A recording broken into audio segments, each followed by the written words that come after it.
Hello, this is my audience. We got Yoshi over here, my sister. My parents were not able to make it. They are out of town. But I will give the phone to him and I will start my speech. Okay, are you guys ready?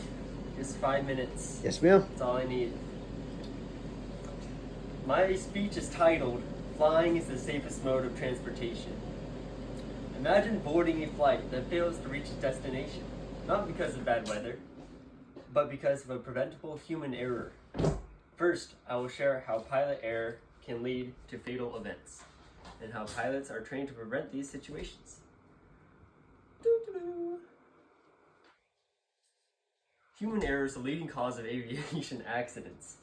Whether the person at fault in a crash is the pilot or the control tower, both jobs require vigorous training in order to prevent these accidents. Let me remind you, flying is the safest mode of transportation, and for that exact reason. Like when driving, planes will be involved in accidents. Human error is bound to happen and cannot be completely prevented. Pilots are chewed to the bone, trained specifically for every possible situation in a flight, and tested on every possible event, including some of the training exercises include spins, which means basically diving down to your death, but not dying. Yeah. This is why most crashes are not entirely caused by the pilot. Pilot error is almost always part of a chain of events that starts with something like an iced up wing, a piece of equipment that fails, or a close encounter on a runway. Have a little picture for that. I got my chain of events, crashed plane, and some things that could happen. A plane could go off the taxiway, or they could go onto another taxiway that they were not allowed to, or they could go past the whole short line. What you can see is a problem. If this is a runway and someone is to go over, they're going to get hit. Yeah.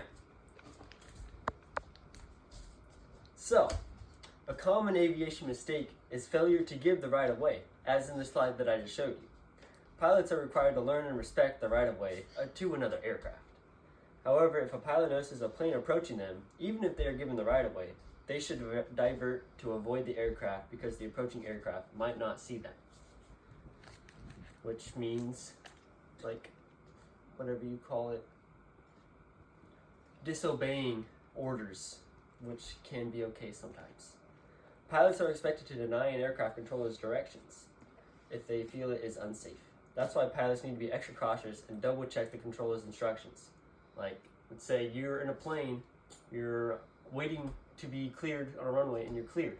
You always double check, make sure everything's cleared. They might not see a bird on the runway. You might not see someone on approach. When pilots fail to do that, bad things can happen. This was the case for a collision between two Delta planes at LaGuardia Airport in New York. The two planes were on a taxiway and both had clearance to continue taxiing to their gate. What they didn't realize is that the two planes were on a collision course for each other. The aircraft caution to the right ended up getting its left wing completely ripped off. This shows that tower controllers make mistakes too, but instructions should always be double checked. I have some pictures of the crash right here. These are the two planes. You see, this plane's wing was completely ripped off, and that's just the airport. It's pretty big. You can see like controllers. They gotta make up all that space. Yeah, there's just some lights there. Yeah. To continue, now that I've introduced pilot error and some effects of it, the opposite is also true. Pilots are not always the cause of crash. Whew, I need some water.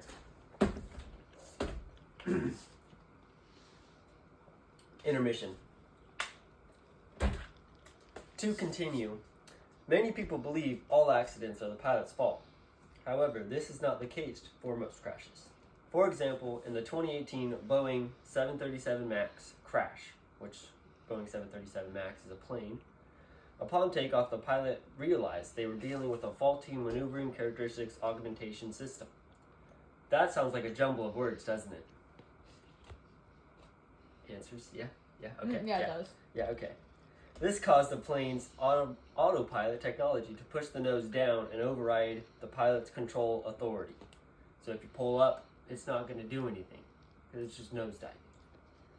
Therefore, sending the plane into the ground. At first, the system was introduced without any instructions or guidance for the pilots to learn how to use them, which is obviously a mistake. Lack of familiarity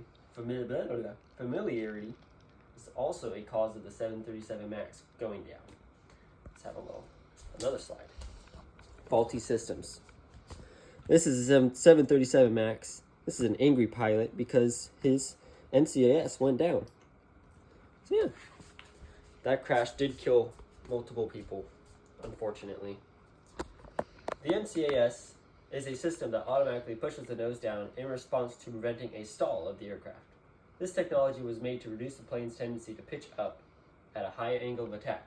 So like, you don't want to fly like this. That doesn't help. Bird strikes pose a threat to planes as well. It is nearly impossible for a commercial pilot to avoid a flock of birds in such a big plane with many passengers, possibly over 400 passengers. These accidents are most likely to happen either on takeoff or landing due to the altitude they are at. Because of the timing, it is even harder for pilots to evade the flock because any changes in the flight of the plane could cause the plane to stall and crash. These accidents are not very common as the birds would need to be sucked into the engine for it to cause severe damage. Now that I have informed you of multiple types of accidents and possible causes and effects of them, let me show you how they can be prevented. Technology has come a long way from the way it used to be, especially in airplanes. The new Airbus planes are equipped with technology that not only assists with flying, but it also makes the job of the pilot easier. One form of technology used by pilots is ForeFlight. I use ForeFlight every time I go on a flight. It's great. I love it. ForeFlight is an app that contains a map of the whole world and it is specific to aviation. Pilots can create a flight plan, which will tell them the total flight distance, fuel burn, alongside many other things. It is a great tool and helps pilots maintain a smooth, easy flight. I have a slide showing. This is ForeFlight. This is just an example of an airport, and this is my own flight plan. So I got my own waypoints. So when I'm actually on my flight, I'm looking for these specific points that I made on the ground, which are normally like roads, buildings, a lake, anything like that. But yeah.